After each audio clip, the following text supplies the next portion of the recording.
Вы понимаете, почему люди так спрашивают? Потому что это мы здесь живем, ну, в свободном пространстве, таком информационном и так далее, а люди живут в Крыму, и у многих такая мысль: а нас что, уже бросили? А что вот мы боремся?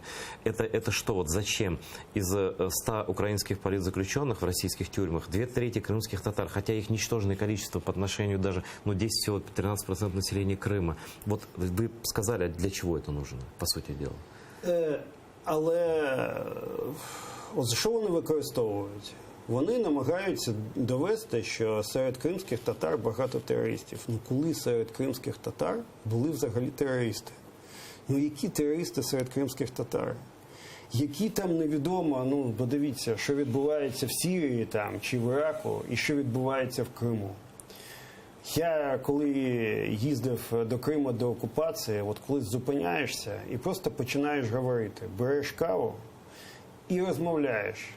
Ну, люди вони добрі, ти це відчуваєш. От це відчуття людей, воно можна так, знаєш, зробити, що так, от так штучно, да, ти такий або такий.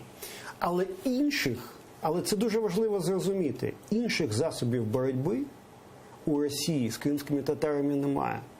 Тільки сказати, що вони є терористами, немає. Тільки ложь.